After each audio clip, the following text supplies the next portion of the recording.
Al-Musannif Al-Habib Abdullah bin Alawi bin Muhammad Al-Haddad radhiyallahu ta'ala anhu wa radhah wa nafa'ana bihi wa bi ulumihi fid dharain amin radhiyallahu ankum wa anzala 'alaihi al-Qur'an fihi hudan lin-nasi wa bayyinatin minal huda wal furqan. Al-Habib Abdullah bin Alawi bin Muhammad Al-Haddad melanjutkan kitabnya setelah beliau mengucap banyak bersyukur kepada Allah Subhanahu wa ta'ala, yang mana Allah telah mengutus Nabi besar Nabi Muhammad sallallahu alaihi wasallam dengan kerisalahan beliau, dengan amanat yang beliau emban dari Allah. Terutuslah beliau kepada seluruh makhluk, baik dari bangsa manusia, bahkan beliau juga terutus untuk sekalian makhluk dari bangsa jin. Dan juga alhamdulillah, segala puji bagi Allah, betul-betul kita banyak bersyukur kepada Allah Subhanahu wa ta'ala, yang mana Allah telah menurunkan kepada Nabi Muhammad Al-Quran, yang mana di dalam Al-Quran ini terdapat petunjuk, terdapat pedoman, hudan lil muttaqin, petunjuk bagi orang yang bertakwa kepada Allah Subhanahu wa ta'ala.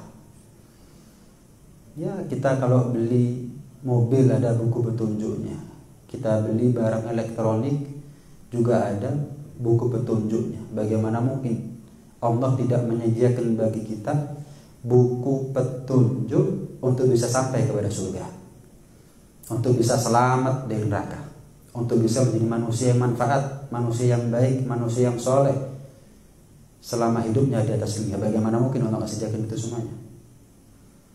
Hudan lil muttaqin. Syahrul Ramadan alladzi unzila fihi al-Qur'an hudan lin-nas wa bayyinatin minal huda wal furqan.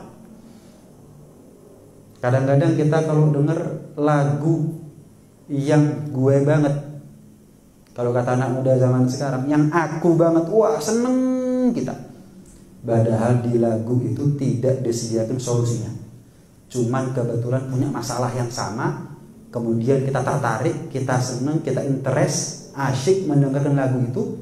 Padahal lagu itu tidak memberikan solusi apapun kepada kita, hanya karena gue banget, hanya karena aku banget.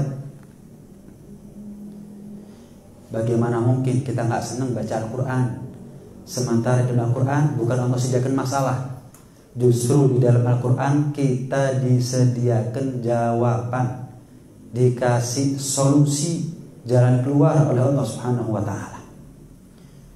Karena itu Al-Habib Ali bin Muhammad bin Husain Al-Habsyi mengatakan, ata'ajjabu minal insan, aku ini heran sama manusia yang mereka selalu sambat, selalu berkeluh kesah dengan mengatakan bidi wa biham, aku ini sumpah karena ini, aku tuh gelisah galau karena itu, wa ma'ahul Qur'an, padahal dia punya Al-Quran. Aneh, kapan orang sakit dikasih obat gak diminum obatnya. Setiap hari ngeluh sakit, pergi ke dokter dikasih resep, nggak ditebus obatnya di apotek, nggak diminum obatnya. Aneh orang model gini, setiap hari mengeluh sakit dikasih obat nggak diminum. Sama, kita setiap hari mengeluh punya masalah, Allah sediakan resepnya Al-Quran, Allah sediakan solusinya Al-Quran, Allah sediakan jalan keluarnya, jawabannya dalam Al-Quran. Nggak pernah dia baca, kayak dia nggak punya Al-Quran di rumah. Karena itu baca Al-Quran, kemudian fahami maknanya, kita akan temukan solusi, jawaban daripada Allah Subhanahu wa ta'ala. Al-Quran itu adalah sesuatu yang wajib untuk kita imani. Al-Quran itu adalah penyempurna di antara kitab suci yang lain. Suhufnya Nabi Ibrahim wajib kita iman, suhufnya Nabi Musa kita wajib beriman, Tauratnya Nabi Musa kita wajib beriman, Zaburnya Nabi Dawud wajib kita beriman, Injilnya Nabi Isa wajib kita beriman. Tapi juga kita wajib untuk beriman kepada Al-Quran, dan kita wajib beriman bahwa Al-Quran adalah penyempurna daripada segenap seluruh semua kitab suci yang pernah Allah turunkan kepada nabi-nabinya. Kenapa kok kita wajib iman kepada Al-Quran? Ada dua alasannya. Ada dua alasannya. Yang pertama, inna nahnu nazzalna dzikra wa innahu lahafizun. Kami Allah yang telah menurunkan Al-Quran dan kami sendiri. Siapa kami yang dimaksud? Allah sendiri. Allah sendiri yang menjaga keautentikan daripada Al-Quran. Beda sama kitab suci umat terdahulu, para nabi terdahulu. Banyak campur tangan manusia untuk mengotak-ngatik firman-Nya Allah Subhanahu wa taala. Sehingga dikatakan dalam Al-Quran, Allah Subhanahu wa taala berfirman, "Fawailul lilladzina yaktubuna al-kitaba biaydihim thumma yaquluna hadza min indillah liyashtaru bihi thamanan qalila." Celaka, neraka tempatnya bagi mereka yang menulis kitab, entah Tauratnya, entah Zaburnya, entah Injilnya, biaidihim, dengan tangan-tangannya mereka sendiri. Kitab suci Al-Quran direvisi. Ya, kitab suci Injil atau kitab suci Taurat, Zabur, ada rapatnya. Ada yang perlu ditambahi, ada yang perlu dikurangi. Ada yang ditambahi, ada yang dihapus. Kemudian mereka lantas mengatakan, hadza min indillah. Ini adalah firman-Nya Tuhan. Ini adalah firman-Nya Allah Subhanahu wa taala. Liyastaru bihi thamanan qalila. Mereka melakukan itu semuanya hanya dalam rangka untuk menjual agamanya dengan harga yang murah, agar dihormati sebagai tokoh agamanya yang diberi seolah-olah amanat oleh Tuhan, oleh Allah Subhanahu wa taala katanya, untuk bisa merubah atau mengotak-ngatik, merevisi daripada kitab suci. Al-Quran nggak begitu. Sehebat-hebatnya ulama, sedalam-dalamnya ilmu para ulama, seluas-luasnya ilmu para ulama, nggak pernah kami itu ada rapat membahas untuk merevisi Al-Quran. Nggak ada. Kapan pernah dengarnya dengan habaib kiai kumpul? Apa yang dibahas? Merevisi Al-Quran. Muktamar dalam rangka revisi Al-Quran. Nggak ada. Oh, yang mana yang nggak pantas dihapus, yang mana yang nggak relevan dihapus. Oh, yang mana yang nggak ada ditambahin. Enggak. Semua ada di dalam Al-Quran, nggak perlu direvisi. Semuanya relevan, berlaku sepanjang zaman itu Al-Quran, nggak perlu direvisi. Makanya nggak ada rapat. Itulah dikatakan bahwa Al-Quran adalah penyempurna daripada kitab suci terdahulu. Sempurna sudah. Al-yauma akmaltu lakum dinakum wa atmamtu alaikum ni'mati wa raditu lakumul Islam dinan. Sudah sempurna ini agama, nggak perlu direvisi. Dan Allah jaga keautentikan Al-Quran dengan bahasa Arab. Bukan nggak ada hikmahnya. Kenapa Allah pilih bahasa Al-Quran adalah bahasa Arab? Bukan nggak ada hikmahnya. Pertama, hikmah kenapa Allah pilih bahasa Arab? Karena Nabi Muhammad SAW adalah orang Arab. Kan nggak mungkin nabinya orang Arab, bahasanya bahasa Indonesia, bahasanya bahasa Amerika, bahasanya bahasa Jepang, bahasanya bahasa Cina. Ini nggak mungkin. Dakwah pertama kali menebarkan ajaran Islam kepada kaum Arab, tapi bahasanya bukan bahasa Arab. Gimana caranya mereka beriman? Ini yang pertama. Yang kedua, kenapa kalau Allah pilih bahasa Al-Quran adalah bahasa Arab? Karena bahasa Arab itu unik. Apa uniknya? Bahasa Arab itu berubah titik, berubah makna. Berubah titik, berubah makna.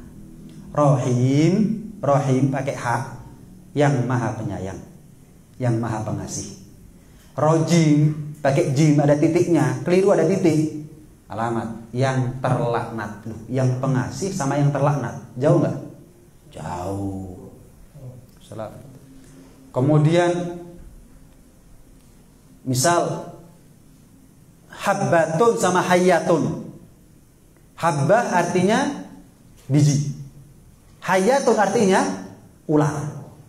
Beda, jauh artinya. Sampai pernah diceritakan ada seorang santri belajar ilmu agama tapi nggak pakai guru. Belajar ilmu agama tapi nggak pakai ustadz. Kita belajar apapun silahkan otodidak, kecuali ilmu agama jangan otodidak. Orang yang belajar ilmu agama otodidak seolah-olah dia cari surga dengan jalannya sendiri. Apa? Nabi sudah ngasih jalannya, mau cari jalan sendiri. Gimana caranya? Ulama sudah kasih jalannya, kita mau cari jalan sendiri. Aku tak golek surga dewi. Gak ketemu. Paling selamat, paling aman ikuti jalannya Nabi, ikuti jalannya habaib, ulama, sahabat. Selesai. Kenapa? Itu jalan yang pasti selamat. Belajar ilmu, apapun ilmunya, otodidak silahkan. Tapi belajar ilmu agama otodidak, wah bahaya. Jadi dokter aja nggak bisa otodidak. Kenapa? Keselamatan nyawa dipertaruhkan. Oh, belajar ilmu agama otodidak, keselamatan akhirat nasibnya kita yang dipertaruhkan, nggak bisa. Walhasil santri ini belajar ilmu agama tapi otodidak. Mentang-mentang dia orang Arab, baca bahasa Arab, bukunya bahasa Arab, nggak pakai belajar kepada guru, nggak pakai nyantri kepada seorang ustadz, dibaca sampai kepada hadis Rasulullah SAW yang bunyinya apa? Dalam kitab itu Al-Hayyatus Sauda dawa min kulli da. Ular hitam itu obat segala penyakit. Obat segala penyakit adalah ular hitam. Keliru. Kebetulan ada keluarganya yang sakit, dicari ular warna hitam. Akhirnya darahnya, empedunya dikasih, bukan tambah sembuh, mati orangnya.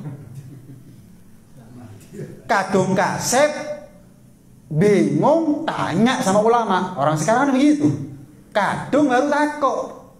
Bukan seharusnya tanya dulu bagaimana, enggak. Kadung baru takut. Ini juga begitu. Lah kok mati?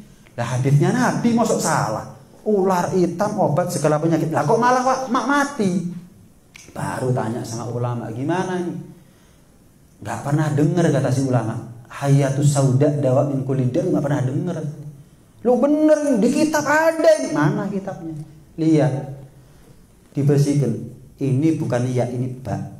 Titiknya kelebihan satu. Mbok nek rusuh apa karo. Kok bisa titiknya ada dua, ini gimana ceritanya saya nggak tahu. Paham ya? Ini habbatus sauda, jinten hitam. Itu obat segala penyakit, bukan ular hitam. Ini bahayanya nyantri nggak pakai guru ya begini nih. Nyantri nggak pakai guru, bahayanya begini baru di dunia. Gimana nasibnya dia di akhirat? Bisa sesat dia tanpa sadar. Waliyadzubillah min dzalik. Bahasa Arab bahasa yang unik, berupa titik, berupa makna, berupa panjang hurufnya beda. Kalau bahasa Indonesia atau bahasa apapun, panjang hurufnya nggak berubah makna. Saya, bodoh, aku, ulo. Tapi kalau dalam bahasa Arab beda panjang pendeknya huruf, berbeda makna. Kola berkata, kola menggoreng, kola sedikit, kotoa memotong, kotoa mencincang. Beda nggak? Beda. Bahasa Arab itu beda. Jadi kalau ada orang niat memalsukan Al-Quran, ketemuan. Niat memalsukan Al-Quran, ketemuan. Kenapa? Berubah titik, berubah harokat, berubah panjang pendeknya huruf, berubah. Maka nggak bisa. Nggak bisa. Injil misalkan ya. Injil itu saya pribadi belum pernah tahu Injil dengan bahasa asli Ibrani. Saya nggak pernah tahu bahasa Injil itu seharusnya Ibrani. Tapi kenapa yang ada hanya terjemahannya toh? Itu terjemahan dari mana? Terjemahan itu ada sumbernya. Sumbernya di mana? Bahasa Ibraninya kok nggak ada. Beda sama kita Pak, Bu. Baca Al-Quran. Orang Jepang baca Al-Quran di bahasa Arab.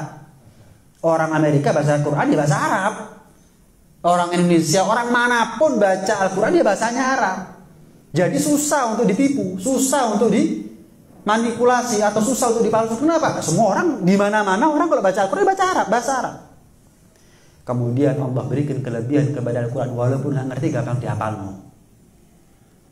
Walaupun nggak ngerti gampang dihafalkan. Kita ini Yasin aja, saking seringnya baca, hafal-hafal dewi. Gak usah saking gampangnya. Saya mau tanya, kita lebih ngerti mana? Bahasa Indonesia atau bahasa Arab?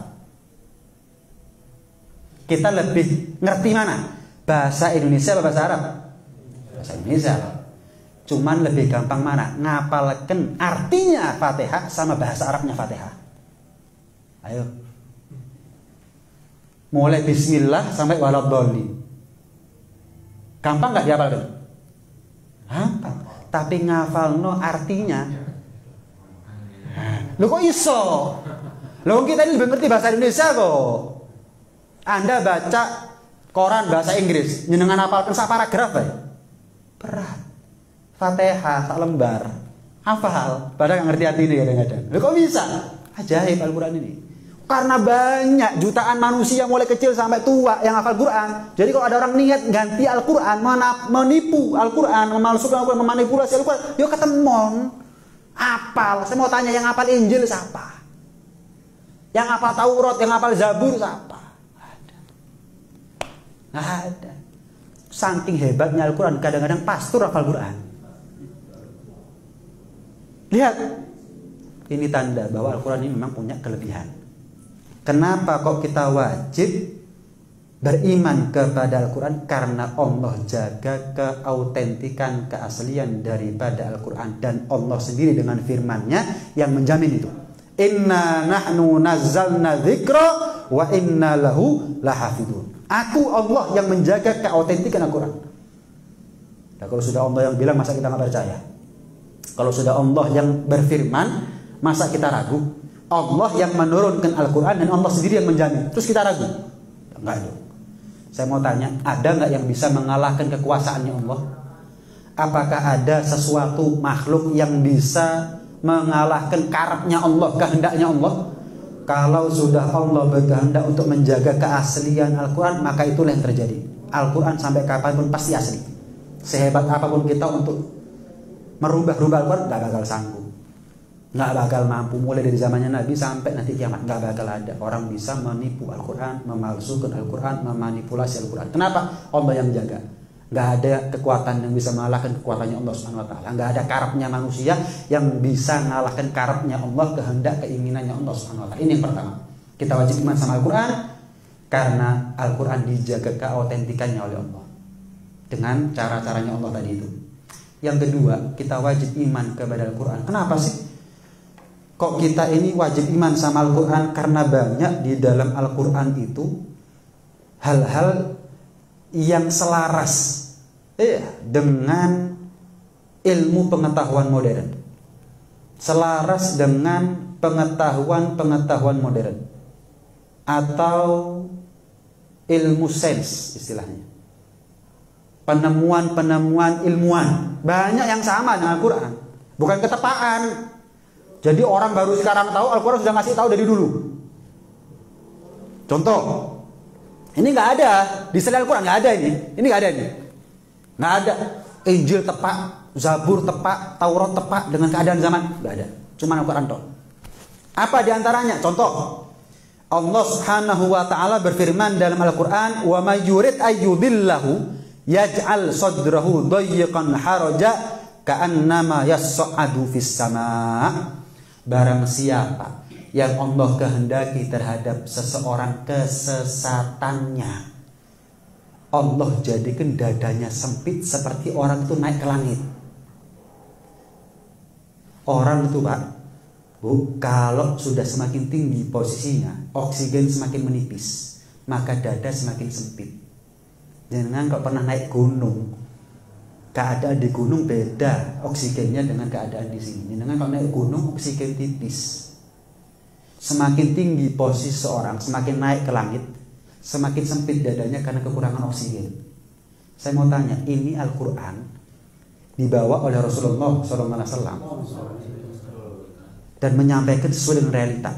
Orang itu kalau semakin tinggi posisinya, semakin sempit dadanya karena kekurangan oksigen. Loh, saya mau tanya, Nabi ini pernah naik ke langit? Kok tahu bahwa orang itu kalau naik ke langit oksigen menipis, dadanya sempit? Tahu dari mana Nabi?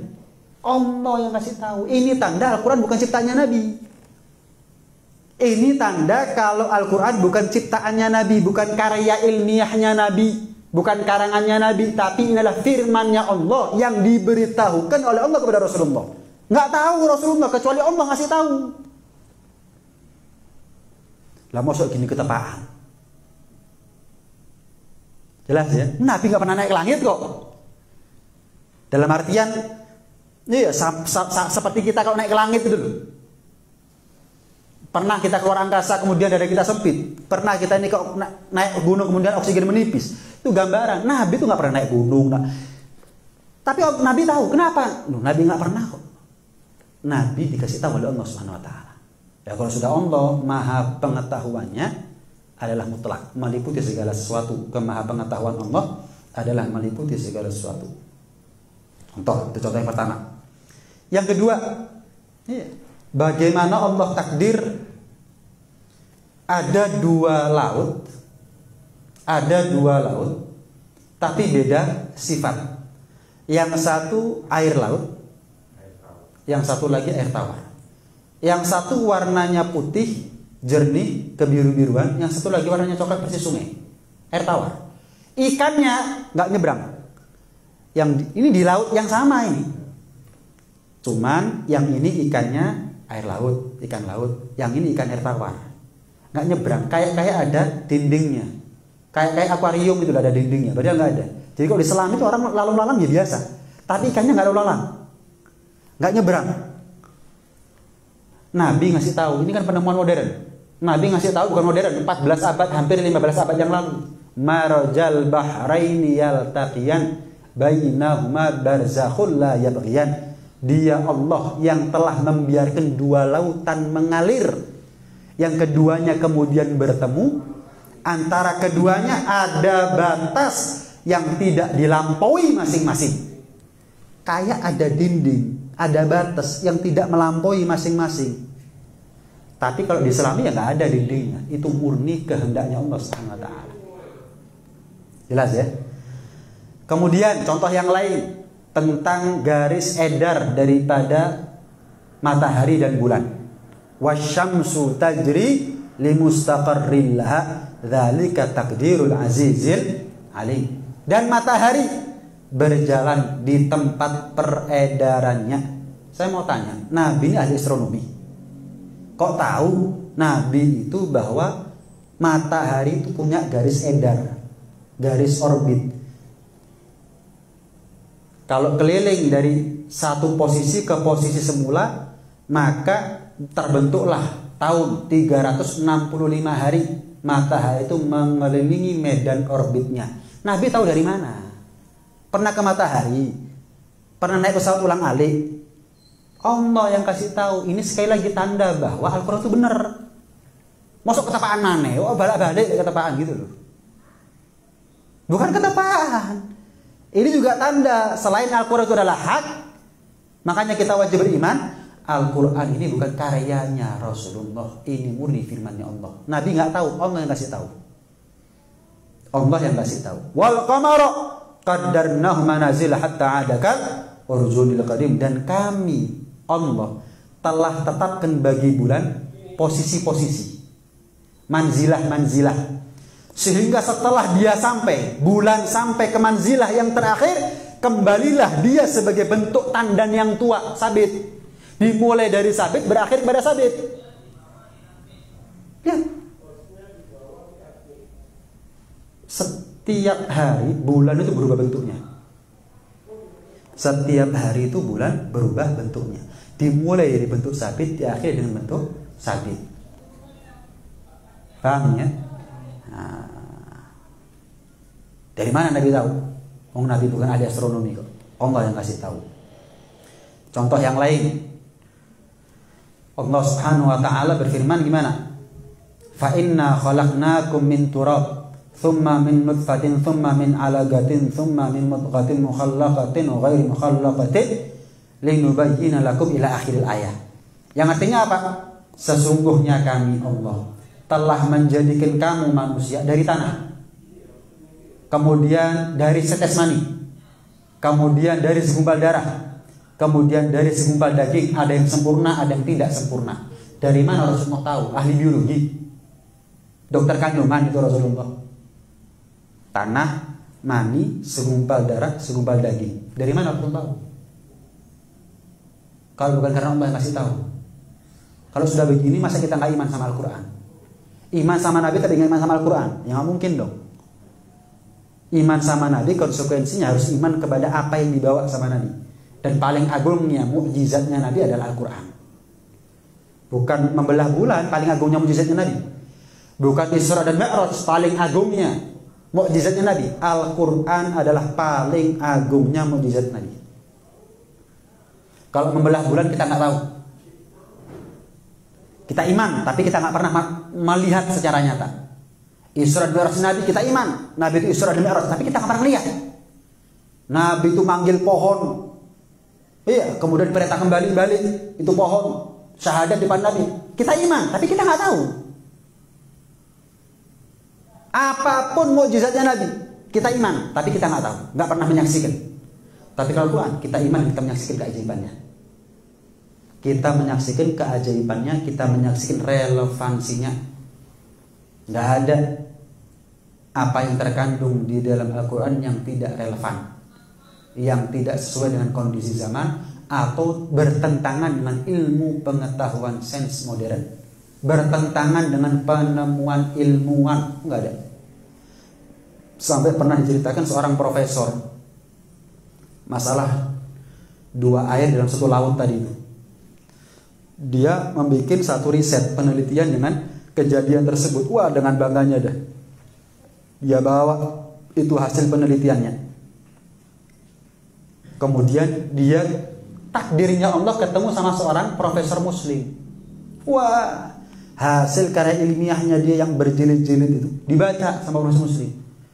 Dengan entengnya profesor muslim mengatakan, saya sudah tahu dari dulu ini. Loh gimana? Ini nggak ada yang nemukan kecuali saya. Katanya siapa? Nabi kami, Nabi Muhammad udah lebih tahu. 15 abad yang lalu lebih tahu daripada kamu. Dari mana kamu tahu? Ini Al-Quran. Coba baca terjemahannya. Seperti yang saya baca tadi. Marajal baharaini yaltaqiyan bainahuma barzakhun la yabghiyan. Kaget masuk Islam. Dia pikir dia yang pertama kali nemukan. Nggak taunya Nabi Muhammad udah lebih dulu tahu 15 abad yang lalu. Badan Nabi Muhammad bukan ahli kelautan. Kok iso ro? Nabi yang nyiptakan laut kok, Allah yang nyiptakan laut kok. Ya Allah yang ngasih tahu. Di laut itu begini. Gunung yang warna-warni ada dalam Al-Quran. Ternyata ada gunung warna-warni baru sekarang ketahuannya di daerah Cina. Tapi Al-Quran udah dari dulu. Gunung wal jibala autada. Kalau nggak bisa apa mas? Biar enak, biar khusyuk. Kalau nggak bisa nggak apa-apa.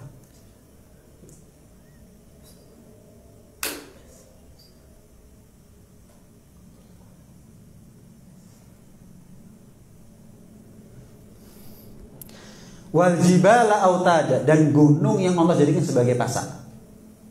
Gunung yang Allah jadikan sebagai pasak. Bumi ini 2/3-nya adalah lautan, 1/3-nya hanya daratan. Daratannya 1/3. Ibarat air, ada gabus yang ngambang gabus itu. Disentuh kanan, gerak ke kanan. Disentuh kiri, gerak ke kiri. Daratan ibarat gabus di atas air. 2/3-nya lautan kok. Sisanya adalah daratan. Tapi bagaimana Allah ciptakan wal jibala autada. Gunung itu Allah jadikan sebagai pasak. Gunung itu kita lihat ada di atas. Itu kan sampai mengakar di bawah, di dalam. Bahkan di dasar laut pun juga ada gunungnya di situ. Jelas ya? Bahkan kadang-kadang kita sering nyaksikan bagaimana ada lava yang keluar dari dasar lautan. Nanti kita bahas ini. Bagaimana Allah ciptakan panas itu tidak bisa mengeringkan laut. Laut dinginnya air laut di kegelapannya, di kedalamannya tidak bisa membuat dingin lava tadi itu. Nanti ada itu. Kaji pada Al-Quran itu semuanya. Luar biasa dah. Nggak ada alasan kita ini nggak iman sama Al-Quran. Nggak ada. Nggak ada sama sekali. Jelasnya. Jadi Allah jadikan. Lah kalau nggak ada pasaknya ya kita ini kalau gerak, ikut gerak nih tanah ini seharusnya. Maka Allah ciptakan yang namanya gunung. Gunung itu apa yang kuat mengakar ke dalam, apa yang lemah. Anda boleh tanya ahli apa pergunungan namanya ini? Neurologi. Geologi mungkin ya? Geologi. Gunung itu kalau kuat nanamnya ke bawah. Tapi kalau lemah maka mencuat ke atas. Yang kita lihat itu hanya permukaannya. Kadang-kadang gunung yang kita lihat tingginya sekian ribu meter, di bawahnya itu lebih dalam. Misal Gunung Semeru 3686 meter di atas permukaan laut.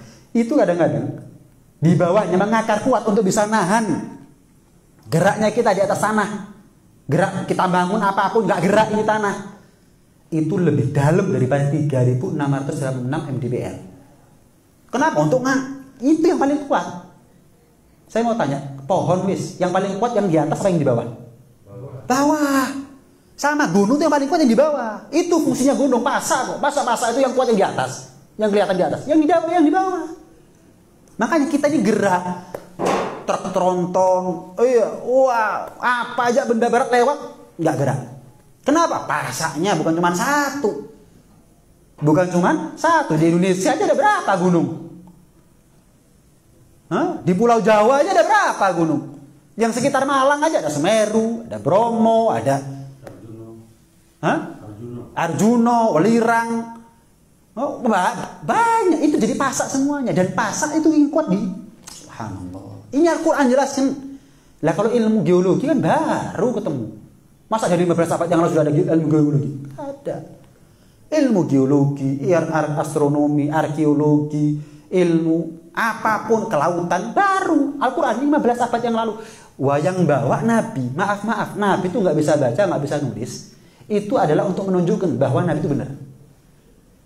Nabi itu nggak bisa baca, nggak bisa nulis. Tapi Al-Quran kok bisa jelaskan semuanya. Ini tanda kalau Al-Quran bukan dari Nabi. Nabi itu nggak bisa baca, nggak bisa nulis kok. Nabi itu kirim surat menjadikan Sayyidina Ali sebagai sekretaris. Kalau menerima surat menjadikan sahabat untuk baca. Bukan kekurangan itu sebetulnya. Memang Allah takdir seperti itu biar apa? Biar orang yakin bahwa Al-Quran bukan karyanya Nabi. Nggak bisa baca, nggak bisa nulis, bisa bikin Al-Quran gimana ceritanya? Bahasanya indah, kemudian benar semuanya. Nggak mungkin. Nggak mungkin sama sekali.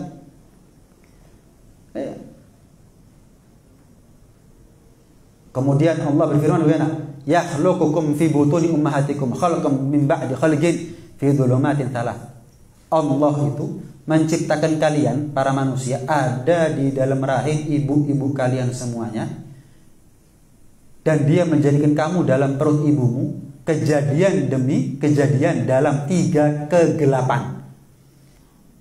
Baru abad 18-19 ditemukan bahwa dalam rahim seorang ibu itu ada 3 kegelapan. Ada yang namanya kegelapan perut, ada yang namanya kegelapan rahim, dan ada yang namanya kegelapan selaput penutup janin. Ini penemuan modern. Al-Quran sudah ngasih tahu 15 abad yang lalu.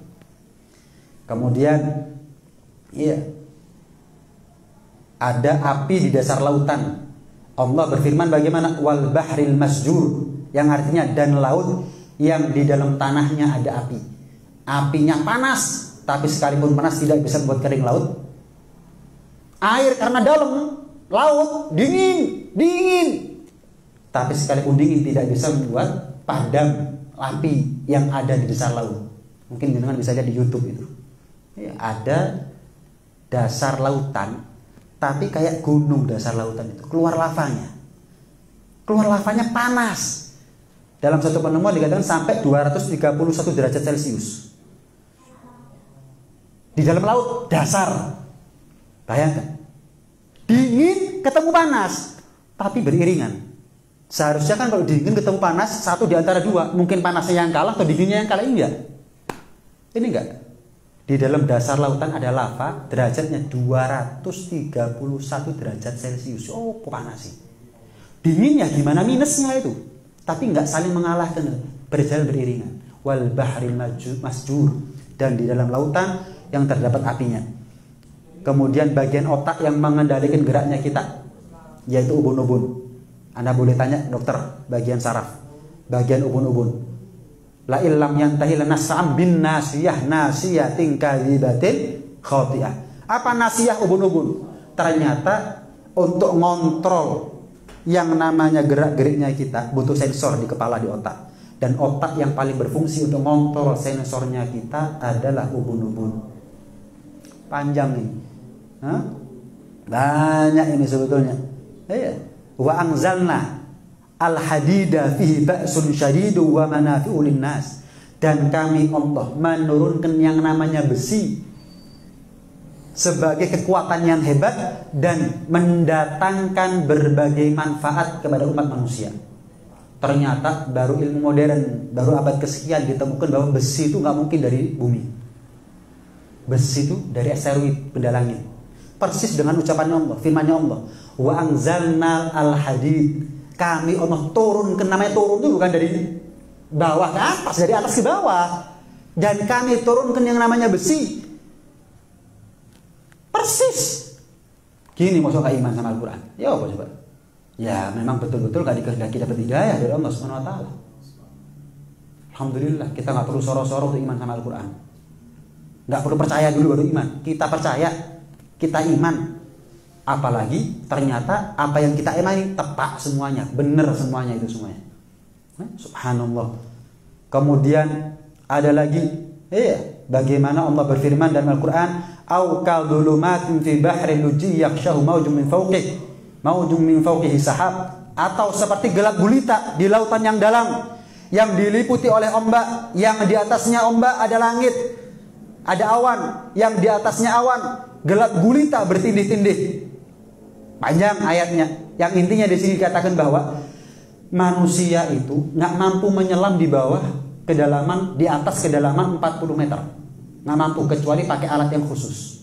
Kita kalau menyelam kedalaman 40 meter lebih, mau nggak mau harus ada alat khusus. Kemudian kalau sudah sampai kita kepada batasan 200 meter, hampir nggak ada cahaya sama sekali. Tapi kalau sudah di atas 1000 meter, kedalaman kita menyelam di atas 1000 meter, nggak mungkin tadi ya. Misalkan itu sama sekali nggak ada cahaya. Persis dengan firman-Nya Allah tadi itu. Au kadhulumatin fi bahri lujji, atau seperti gelap gulita di lautan yang dalam. Kapan orang itu pernah sampai tahu? Dengan cara apa orang dulu bisa tahu bahwa ada lapisan-lapisan yang gelap, yang satu lebih gelap daripada gelap yang di atasnya, gelap yang di bawahnya lebih gelap dari mana? Rasulullah tahu. Oh, nggak kasih tahu, Allah menciptakan laut.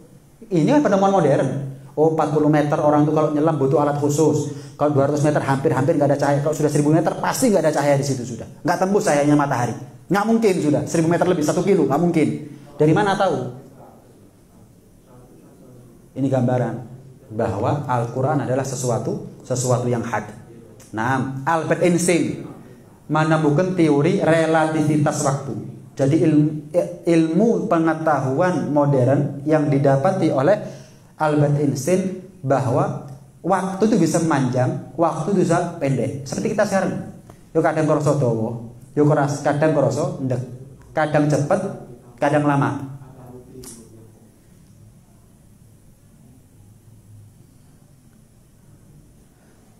Allah Subhanahu wa taala berfirman, "Wa inna yawman 'inda rabbika ka'alfi sanatin mimma ta'udun." Sehari di akhirat itu sama seperti 1000 tahun ada di atas dunia.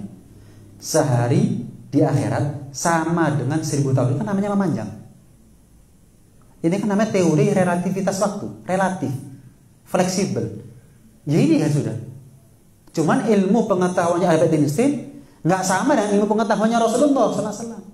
Albert Einstein dari logika, tapi kalau Rasulullah SAW dari Allah Subhanahu wa taala. Ini kan relatif. Albert Einstein baru kapan meninggal? Rasulullah SAW bawa kabar ini berapa tahun yang lalu, berapa abad yang lalu. Wa inna yauman inda rabbika ka'alfi sanatin mimma ta'udun. Panjang sebetulnya, walhasil ya banyak di antara hal-hal yang bisa kita imani daripada Al-Quran. Mudah-mudahan Allah jaga iman dan Islam kita semuanya. Termasuklah kita di antara mereka yang mendapat syafaat Al-Quran berkat imannya kita kepada Al-Quran. Amin ya rabbal alamin. Sampai di sini mungkin ada yang mau ditanyakan, monggo, fadhol. Kalau ada yang mau tanya, silahkan.